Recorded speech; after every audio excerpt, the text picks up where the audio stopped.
ڕەتکردنەوەی ستەم و چەخماخی ڕاپەڕین بۆ هێناندی چەند ئامانجێک بوو کە خەڵک بە شێوەیەکی گشتی دژی ڕژێمی بەعز ئەنجامیدا، بەڵام چاودێرێکی سیاسی دەڵێت وەک خوێندنەوەی ئێستا یاریمی کوردستان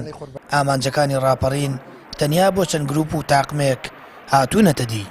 خۆشبەختانە ڕاپەڕین سەری گرت و ئەو ڕژێمە فاشیە لە ناوچوو، بەڵام ئەوەی جێگەی داخە ڕاپەڕین بەڕاستی ئەتوانین بڵێن هەمومان کردمان، بەڵام کەمینەیەک ئێستا مستەفید بووە. هەمووی قوربانی داوە، بەڵام ئەتوانین بڵێن زۆرێک لەوانەی کەوا قوربانیان نەداوە زیاتر ئەوانە مستەفید بوون. هەمومان ناخۆشیماندی، ئاوارەیماندی، بەڵام بەداخەوە ئێستا ئەبینین نەتیجەکەی و دەرەنجامەکەی ئەوەیە کە ئێمە دوای 35 ساڵ و 36 ساڵ و زیاتریش ئێمە نەمانتوانیوە ئەزمونێک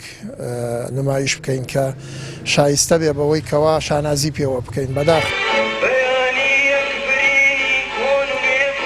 خەڵکی یاریمی کوردستان بۆ ڕزگاربوون لە زوڵم و زۆرداری بەعس لە ڕانیەوە ڕاپەڕین و دواتر هەموو شار و شارچەکانی دیکەی گرتەوە، بەڵام دەوترێت دەستکەوتەکانی ڕاپەڕین بۆ کۆمەڵێک کە زات نەدی و خەڵکیش لە ئێستادا بەدەست سەدان قەیرانی دارایی و بژێوی قوڵدا گیرۆ دەکراوە.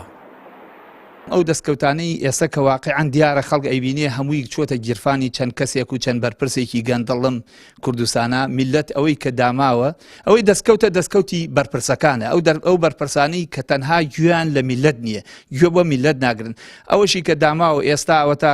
حەزی بەوەی خۆزگەی ئەخواز ڕاپەڕینەکەی نەکردای ئەو میلەتێکی داما و ئێستا تووشی ئەو نەهامەتیە بووە وەتا هەر بەم ڕەمەزانە سەیری بازاڕ و سەیری خەڵکەکە کە چ لە نەهامەتی و ناڕەحەتیەکان بەڕاستی ئەگەر بیانزانێ ئەو شەهیدانی کە لە ڕۆژی ڕاپەڕینا شەهید بوون بیانزانێ ئەمە نەتیجەکەیەتی ئەمە بەرهەمەکەیەتی زۆر پەشیمانن لەو کارەی کە کردویانە. بە شێوەیەکی گشتی ڕاپەڕین بۆ کۆمەڵێک ئامانج و دەستکەوت ئەنجامدرا، بەڵام بەپێی وتی چاودێران و وڵاتیان جگە لە ڕزگاربوون لە ستەم و زۆرداری بەعس ئامانج و دەستکەوتەکانی دیکە نەهاتنەدی و کۆمەڵێک گروپ و تاقمی دیاریکرا و سوودیان لێبینی و خێر و بێر و سەرەت و سامانی وڵات بۆ خۆیان بەکاردێنن. سامان فەتاح، کەناڵی ئاسمانی پەیام، هەڵەبجە.